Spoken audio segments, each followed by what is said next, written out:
The room was built to impress men like him. Low lights. Velvet booths. Crystal glasses sweating beneath gold chandeliers. Women everywhere, beautiful, curated, perfect in the way money demands perfection. 50 of them. Some laughed too loud. Some leaned too close. Some tried too hard to be unforgettable. He noticed none of it. To the city, he was a rumor no one dared repeat. To the men guarding the doors, he was an order, not a person. And to the women hoping for a glance, he was untouchable. He sat still, expression carved from stone, eyes empty of curiosity. He had seen beauty so often it no longer felt human. Then a glass touched the table behind him. A soft sound. Accidental. Unimportant. He looked up. She wasn't dressed to impress. No silk. No diamonds. No rehearsed charm.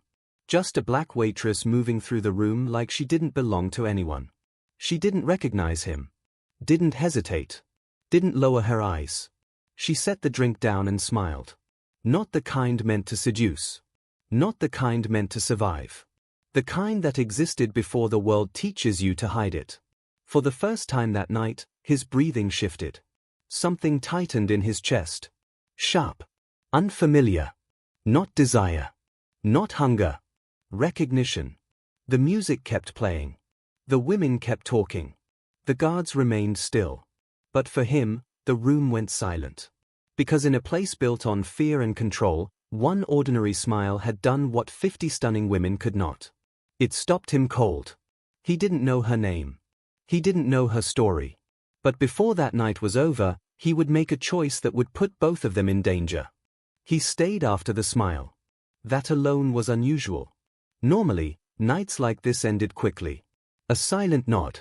A guarded exit. The city breathing again once he was gone. But this time, he remained seated, fingers resting against the cold glass, eyes following a woman who didn't know she had altered the rhythm of the room. She moved efficiently.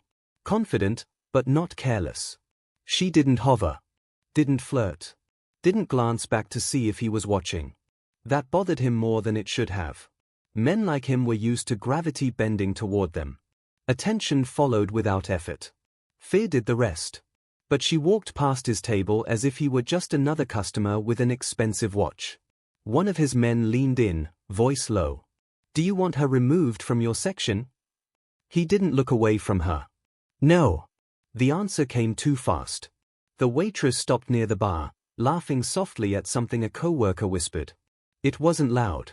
It wasn't exaggerated. It was quick and genuine, like it escaped before she could stop it. He hadn't heard a sound like that in years.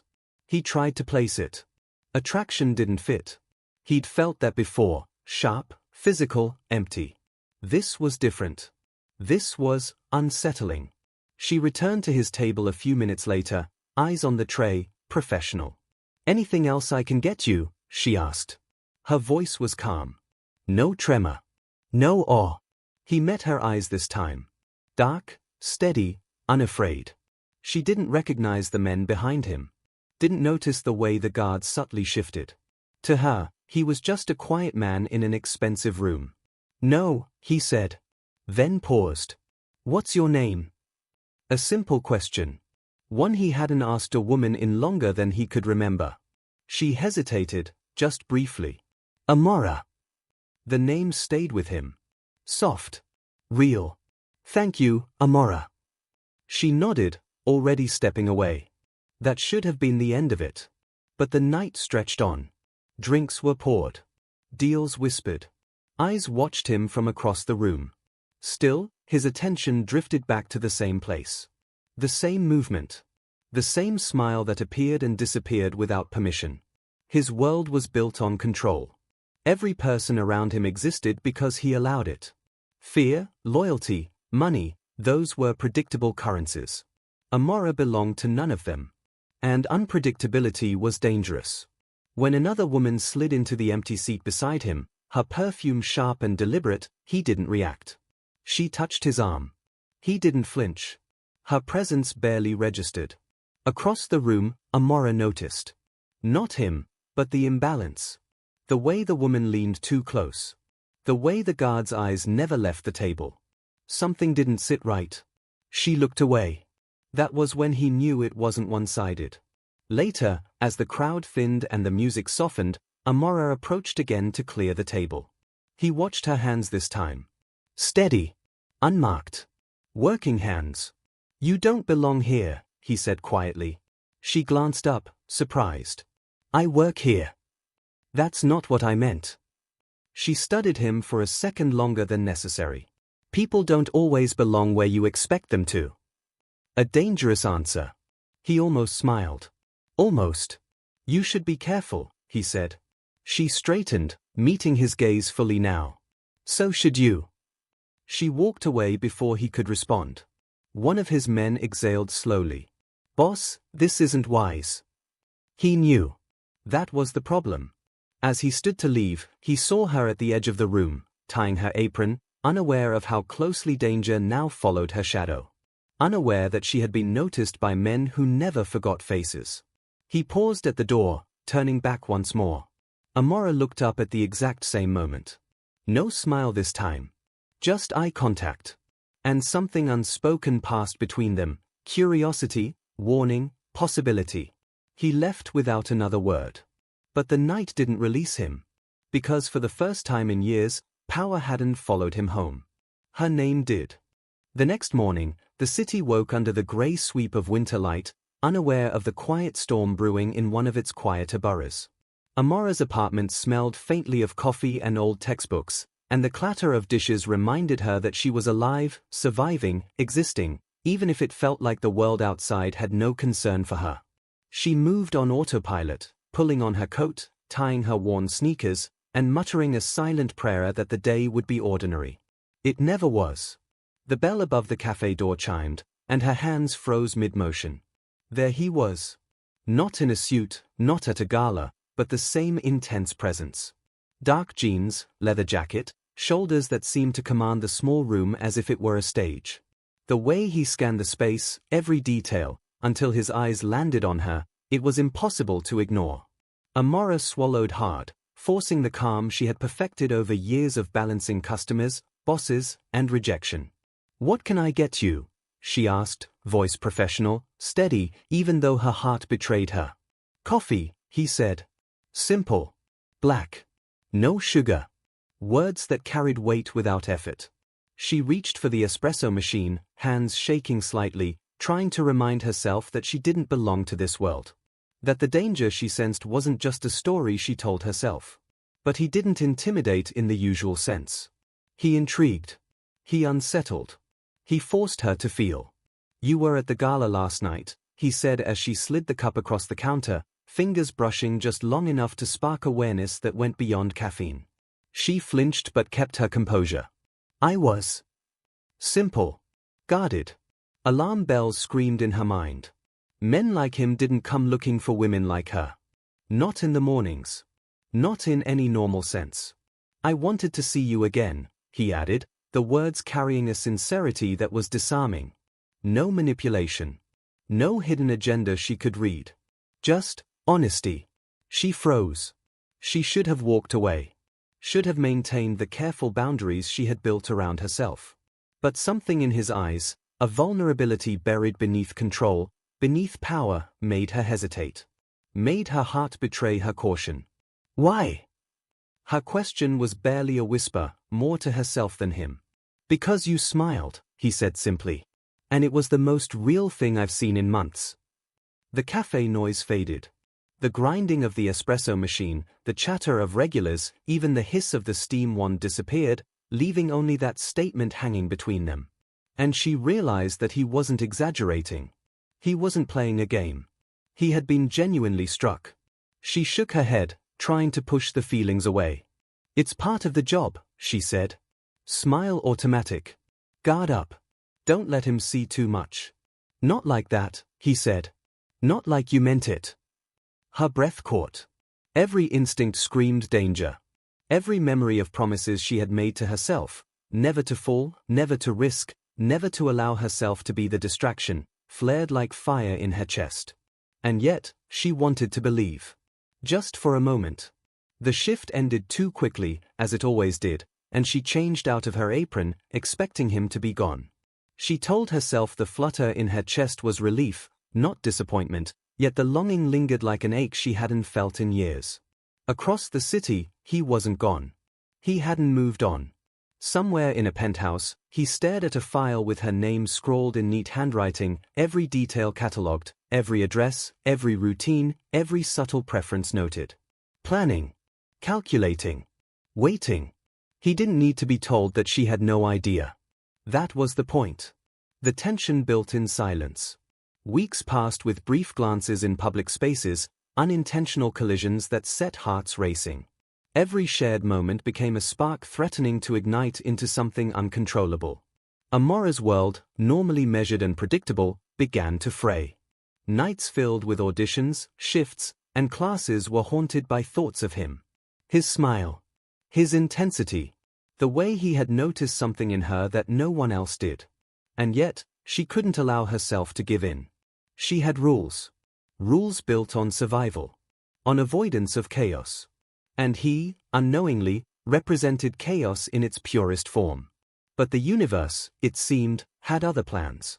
The call came one evening, a threat veiled in casual words, a warning delivered by men whose presence alone could rewrite her understanding of safety. She realized, with cold clarity, that the life she had fought to protect was no longer her own. Choices she thought she could make freely were now influenced by forces beyond her control. She reached for her phone, knowing the call would go to him, the man who had no right to intersect with her world but did so anyway. And she understood, in that moment, that whatever happened next, her life, and his, would never be the same. And he was already moving. Because when he wanted something, nothing stood in his way. And the city, vast and indifferent, watched silently as two paths converged, tension building like a storm ready to break.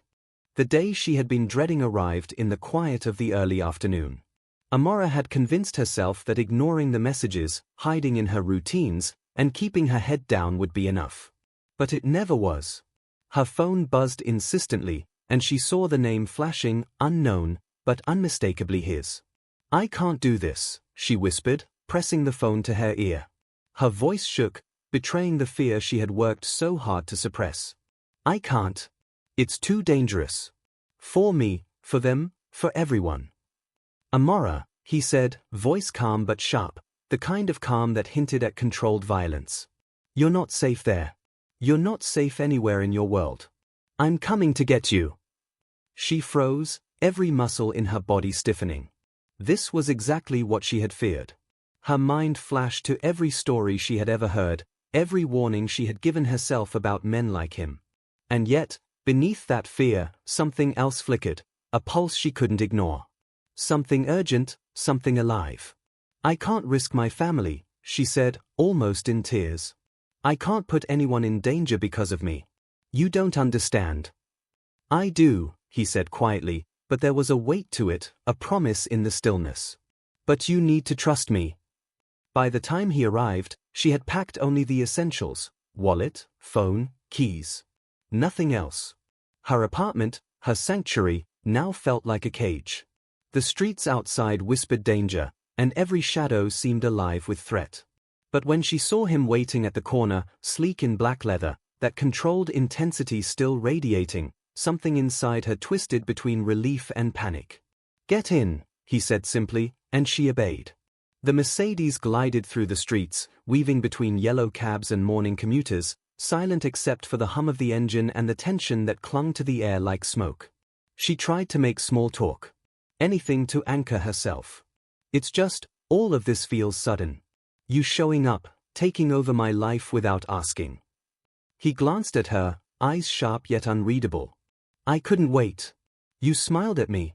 One moment, one smile, and I knew I couldn't ignore it. Not then. Not now. And I won't ever ignore it." She wanted to argue, wanted to retreat, but his words cut through the layers of fear she had built over years. His presence was undeniable, magnetic, terrifying. And yet, for the first time in months, she felt alive. They reached the community center, a place that would forever mark the start of a turning point. Inside, kids moved with controlled chaos, guided by the steady hand of discipline. And there he was, teaching, correcting, encouraging. Different from the man she had met at the gala, more human, more grounded, yet still carrying the same unshakable authority. "Why are you showing me this?" she asked, voice soft, almost breaking. "Because this is who I am," he said. "Not just the empire, not the money, not the fear. This is me. If you want the truth, if you want to see who I really am, you need to see this part too." She watched as he moved among the children, firm but fair, respected but kind. Each command, each correction, came from a place of care. And she realized that everything she had feared about him, the danger, the darkness, was only one side of the coin. He noticed her watching, and for a fleeting moment, their eyes met. That intensity, that connection, stretched across the gym, grounding her and pulling her toward him even as caution screamed to run. He told her everything in measured breaths, stories of his father, of a legacy built on fear, of choices made under pressure, of violence that had shaped him. His confessions were raw, unguarded, shocking. She could see the burden in his eyes, the weight of responsibility that had been placed on him since the death of his older brother. "I've done things I'm not proud of," he admitted. "Things that would make you turn away if you knew the details. But I want you to know who I am. The truth. All of it. Even if it scares you." She flinched but stayed. Every fiber of her being wanted to flee, but something, love, curiosity, hope, defiance, held her in place. She shared her own scars, her own losses, the grief she carried for her brother, the promises she had made to herself to avoid danger, to survive, to protect those she loved. He listened. Truly listened. And for the first time in her life, she felt seen. Not just noticed, not just acknowledged, but seen. Every smile, every fear, every unspoken wish etched into the space between them. Minutes became hours, the world outside irrelevant. The storm of emotions inside her roared: fear, desire, trust, hesitation, hope. And as the sun dipped low, casting golden streaks across the room, she understood that this meeting, this confession, this vulnerability, had shifted everything. But even as they stepped outside, hand in hand, the air crisp and cold, danger lingered. Threat still existed, unseen hands waiting for a misstep. And she knew, with a certainty that chilled her bones, that the story they had started could only escalate from here. Because in love, in power, and in fear, nothing remained still for long. And the real test, the choice between heart and safety, was just beginning. The moment she thought she might finally catch her breath, the world shifted again. Naomi's phone buzzed insistently, a name flashing that she didn't recognize. Her hands trembled as she read the message. A warning, precise and terrifying. They knew everything, where she worked, where she lived, even her routines. The threat was clear: if she didn't disappear, there would be consequences. Her heart pounded in her chest, a relentless drum of panic and disbelief. She sank onto her couch, trembling, mind racing through every possibility. This was everything she had tried to avoid, the nightmare she had promised herself she would never confront. Love had brought her a thrill she hadn't felt in years, but now it had also drawn danger directly into her life. She knew what she had to do, even as it tore her apart. She had to protect herself, protect her family, and end it before anyone else got hurt. There could be no excuses, no delays, no hope that this would somehow vanish. Naomi grabbed the phone, her fingers shaking as she dialed the one number that mattered most. "Kai," she said, voice breaking. "They came looking for me. They threatened me, threatened my family. I can't do this. It's too dangerous." There was a pause on the other end. Then his voice, calm but deadly in its intensity, cut through her fear. "I'm coming. You're not safe there." "No," she interrupted, almost shouting. "You don't understand. If you come, it will only make things worse. You could be hurt. I can't risk that." "I'll handle it," he said, the steel behind his tone undeniable. "But you can't stay. You won't be safe. Not for a second. Don't make me choose between you and everything else I've built. I'm coming." By the time he arrived, Naomi's apartment felt like a trap. Every shadow seemed to stretch, every sound magnified, her own pulse drowning out the city around her. The street outside whispered threats she couldn't escape. And then, like a force of nature, he was there, dark, commanding, unflinching. The presence that had once made her heart race with hope now carried a weight of protection and warning, an intensity that left no room for negotiation. "You don't understand," she said, trembling, stepping back. "I can't let this happen. I can't let you get involved." "I already am," he said, voice low, controlled, lethal in its calm. "You're my responsibility now. I'm not asking. I'm telling you." The city streets seemed to shrink around them as they moved, the quiet urgency of the moment pressing down. Every glance, every word, every movement carried the tension of lives at risk. Naomi's mind flickered between fear, frustration, and an undeniable pull toward him, a magnetic force she couldn't resist. They reached the car in silence, the hum of the engine a fragile backdrop to the storm raging between them. Every turn, every street, every shadow reminded her that the world she had known, safe, predictable, was gone. And with it, the fantasy of a simple, ordinary life. He drove without hesitation, his eyes never leaving the road ahead, yet always aware of her presence beside him. "You need to know something," he said quietly, almost to himself. "This isn't just about us. Not anymore. The moment you smiled at me, everything changed. And nothing will ever be the same."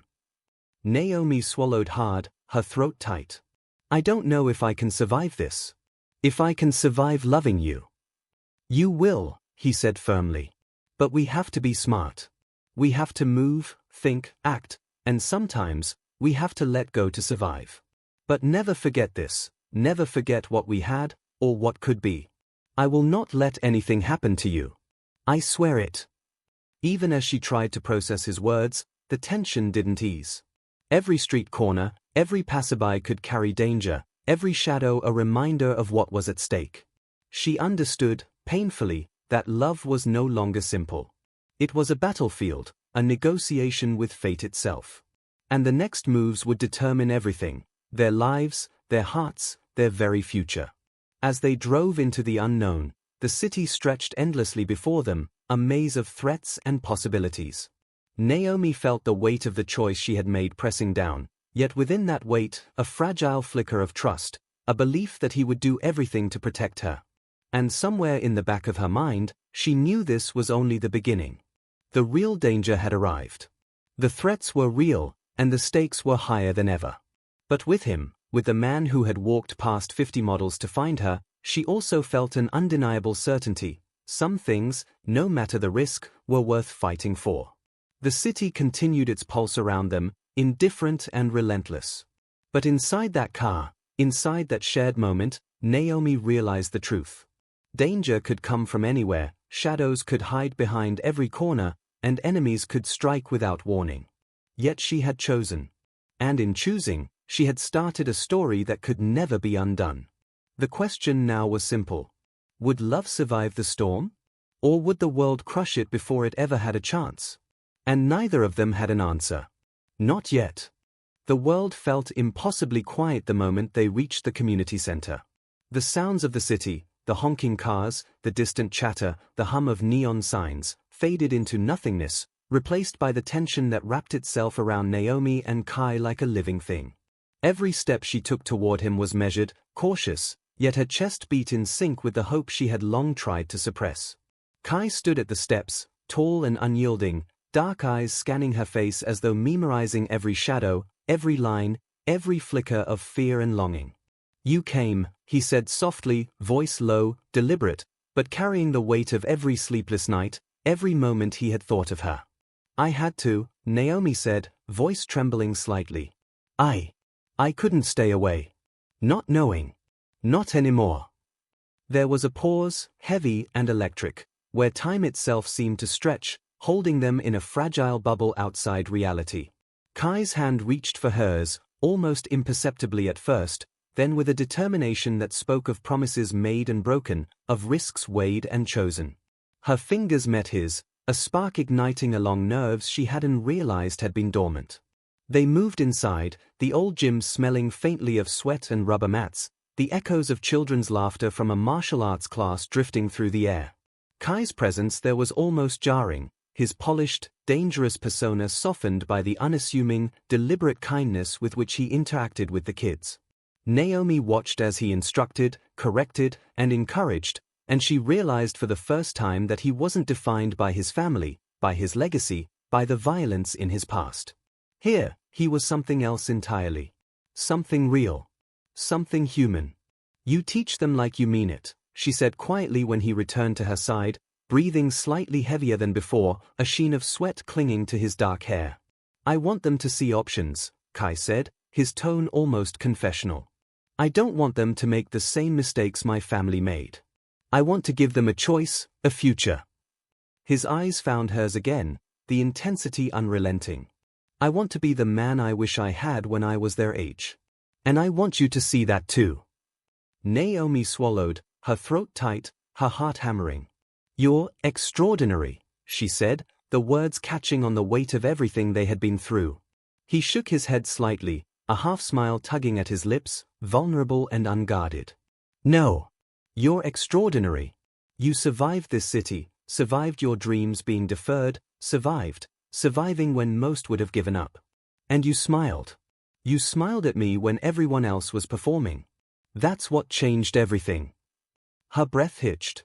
Every word felt like a revelation, every glance like a key turning in a lock she hadn't realized existed.